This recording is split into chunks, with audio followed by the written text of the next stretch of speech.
এতটুকু করা কি যাবে? কি ভাই বলেন?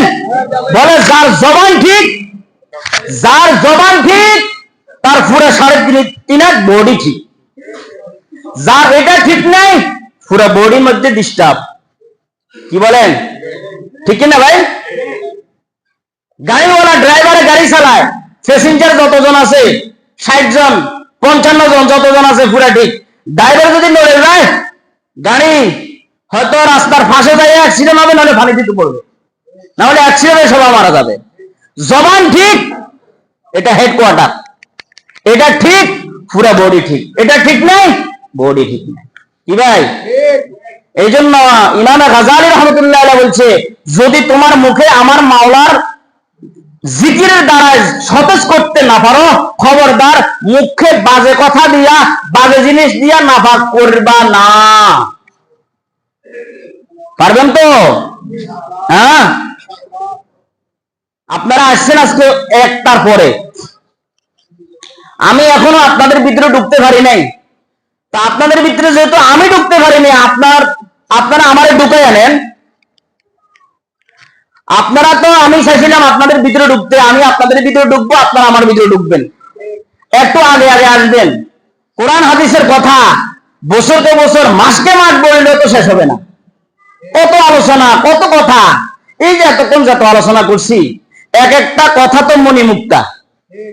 এগুলো দুনিয়ার রাজনীতিবিদদের কোনো আলোচনা নয়, এগুলো সব আমার মাওলার বড়ত্বের কথা। কার কথা? আমার আল্লাহর কথা। বলে আমার আল্লাহ যত বড়, আমার আল্লাহর কথাও তত বড়। আমার আল্লাহর কথা তত বড়, যে কথাগুলোকে গ্রহণ করবে সব দামি হয়ে যাবে। কি ভাই, কথা ঠিক আছে তো? আগে আগে আসবেন তো? ও আমরা তো প্রতি সপ্তাহে ইনশাল্লাহ বলেন, ইনশাল্লাহ শব্দের মধ্যে হিকমত আছে লুকায়িত। ইনশাল্লাহ বলি তো ঠেকাই দেন যে হুজুর আসমু। কই কি করেন আপনারা বলেন তো? হ্যাঁ, কি করেন? শুক্রবার কি করেন? সাহাবীওয়ালা জিন্দেগি গঠন করতে মনে চায় না? আবু বকর সিদ্দিক রাদিয়াল্লাহু তাআলা শুক্রবারে জুমার দিন ফজরের পরে ঢুকতো আর বাইরে তোরা। হযরত ওমর ঢুকতো বাইরে তো না। চিন্তা করে সাহাবীরা ফিরে 11টা বাজে আসলাম, দেখি যে আবু বকর সিদ্দিক ওই জায়গায় বসা। আরেকজন আসি, ফিরে আবু বকর সিদ্দিক তো ওই জায়গায় বসা। আবু বকর সিদ্দিককে নামাজের ঘরে জিজ্ঞাসা করে, খলিফাতুল মুসলিমিন আবু বকর কখন আসছেন? আমি হজরের সময় আগে ঢুকছি, এখনো তো আর বেরোতে হইনি। এই জন্য তো জান্নাতের সার্টিফিকেট পাইছি। কি বলেন? আর আমরা কোন সময় আসি, নিজেকে নিজে একটু চিন্তা করেন। আল্লাহ আমাদের জন্য দ্বীনের রাস্তা সহজ করে দাও, আমিন বলেন। বেশি বেশি নেক কাজ করার তৌফিক দেন। গত 2 দিন আগে আমাদের বাংলাদেশের মাটি ও মানুষের নেত্রী বেগম মরহুমা খালেদা জিয়া ইন্তেকাল করছে। সারা বিশ্বের লোকও তার জন্য শোক প্রকাশ করছে।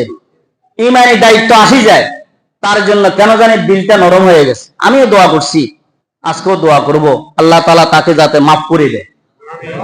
সে তো আমাদের বোন, কি বলেন? আমাদের দেশের নেত্রী ছিলেন, আপসীন নেত্রী। আল্লাহ তাআলা তার কবরকে জান্নাতের বাগান বানায় দেয়, আমিন বলেন। হাজার হাজার লক্ষ লক্ষ মাদ্রাসা মসজিদে তার জন্য দোয়া হচ্ছে, আমরা দোয়া করি আল্লাহ তাআলা তাকে যাতে মাফ করে দেয়। রজব মাস দোয়া একটা বলছিলাম, আগে যারা আসছেন হেরা শুনছেন, দোয়াটা পড়েন না তো? আমরা যখন মনে পড়বে তখন দোয়াটা পড়বেন। আল্লাহুম্মা বারিক লানা ফি রজব ওয়া শাবান ওয়া বাল্লিগনা রমাজান।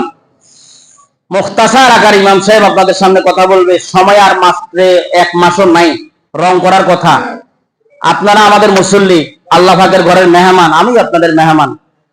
মুখতাসার আকারে ইমাম সাহেব আপনাদের সামনে কথা বলবে, আমরা একটু হুজুরের কথাগুলো একটু শুনি।